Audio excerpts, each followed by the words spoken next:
霸占广东就能成为发达国家。一位越南专家在接受媒体采访时口出狂言，顿时在网络上引起轩然大波。近些年来，伴随着东南亚市场的兴起，越南逐渐步入了发展的快车道上。一些专家甚至大胆做出预测，越南将取代中国成为下一个世界工厂。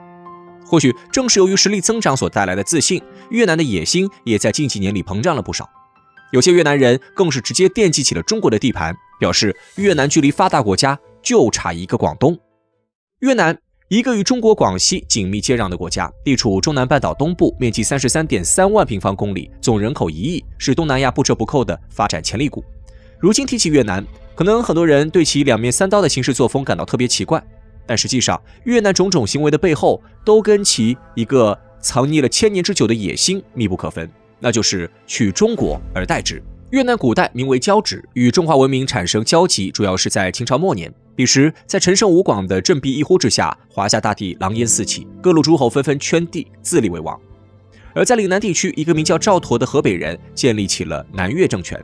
全盛时期一度囊括了两广、福建、海南以及如今越南的大部分地区。虽然这个政权很快就在历史的舞台上退幕，但却给越南人留下了不可磨灭的印象。于是，回归中华成为了此后很长一段时间里许多越南人的共同愿望。例如，直到今天，仍有越南人认为自己是炎帝神龙氏之后，是所谓的龙子先孙。对此，著名历史学者戴可来先生曾直言不讳地表示，这些说法完全是越南人糅杂中国古籍中的各种传说和故事演绎和嫁接而来的，说难听点就是在攀亲戚。不过，尽管越南人这种从他国神话之中寻找根源来光耀自己民族的做法有些牵强，但这同时也证明了越南在历史上对中华文明的那种向往之情。只不过后来这种类似于仰慕的向往逐渐变成了一种扭曲的形态。公元1054年，越南的最高统治者将本国国名正式改为大越，而大越这2个字的重量可以说是充分表露了越南人的野心。彼时，越南统治者经常以天朝上国自居，对邻近的老挝、柬埔寨等国一贯傲慢无礼，强迫这些国家纳贡称臣，一旦不如其意，便以兵戎相加。这是在不断膨胀的野心之下，越南开始不满足于欺负旁近的小国，而是盯上了中原。恰逢当时两宋又对外软弱，更加助长其嚣张气焰。例如，在公元1075年，越南就以10万大军进犯中国，短短数月内攻陷南部3州之地，尽屠其民，凡58000余口，连同青州、连州，死者几十余万，俘3州人而还。由此足以看出越南的穷凶极恶。直到后来崖山过后，宋朝灭亡，面对强大的元朝政权，越南才收敛起自己的野心。但也正是因为中原覆灭，越南逐渐生出取代中国的心思，开始自居华夏正统，并以此为根据将侵略行为正当化。所以，别看现在某些越南人宣称广东、广西都是越南失去的领土，这种说法很滑稽，但却可能是越南人的真实想法，甚至于是一个横跨1000年的野心与明谋。对于中国的发展，我们一直有非常明确的3步走战略，而在越南其实也有类似的说法。在2021年的越共13大会议上，越南提出要在2025年摆脱中等偏低收入国家的头衔，在2030年成为中高收入发展中国家，于2045年以前步入高收入发达国家行列。从这里不难看出，越南人对于自己未来的发展还是有着比较高的要求的。但是这真的有那么容易实现吗？抛开其他不谈，仅仅一个因素便足以制约越南前进，那就是人口与土地。2023年12月29号，越南官方正式宣布，越南总人口突破1亿大关，自此成为全球第15个、东南亚地区第3个人口破亿的国家。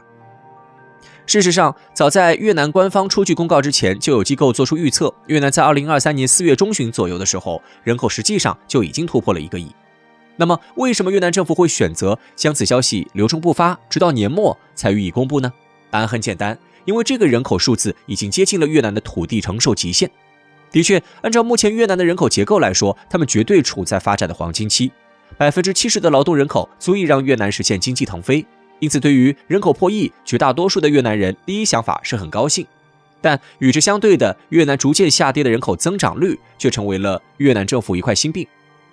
据联合国人口基金会驻越南首席代表杰克逊透露，目前越南已经成为了全球人口老龄化速度最快的国家之一。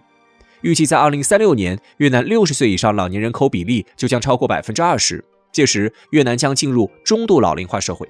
很显然，这对于尚在发展起步阶段的越南来说，绝对不会是一个好消息。来自越南国民经济大学的阮庆龙教授就表示，在每个国家的发展历史中，人口黄金期只会出现一次，一旦没有把握住这个独一无二的机会，那么就会错失良机，进而无法从中稳定获益。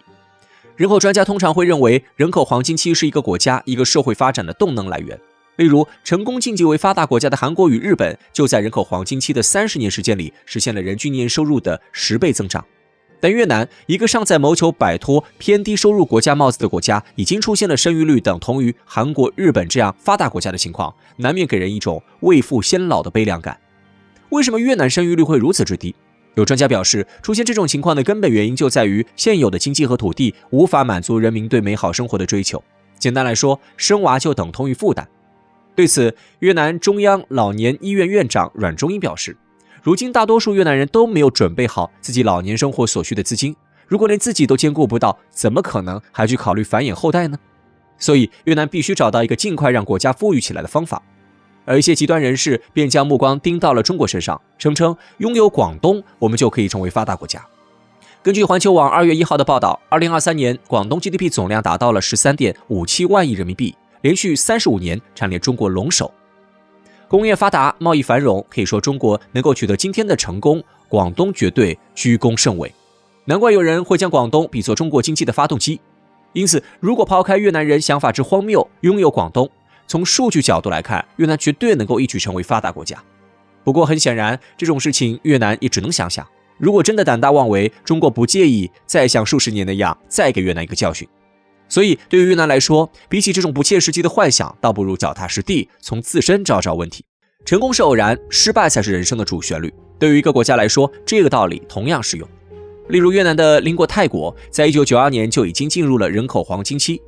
然而在30年后的今天，人口老龄化降临之时，人均年收入相较于彼时仅仅只增长了2倍。可以说，未来想要冲击发达国家，基本上已经是痴人说梦。那么为什么会出现这种情况呢？事实上，这就与到底是数重要还是量重要密切相关了。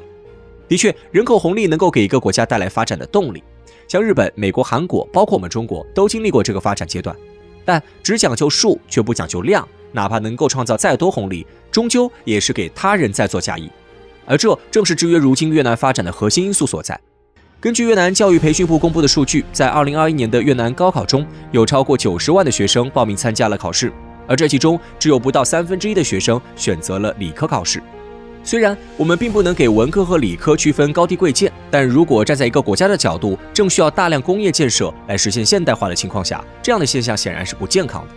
对此，央行论文《关于我国人口转型的认识和应对之策》中就明确指出，东南亚国家掉入中等收入陷阱的原因之一，正是文科生太多。所以，越南与其把那么多的心思放在研究他国领土的身上，倒不如静下心来，好好研究研究数理化，这样才能给自己找到真正的未来。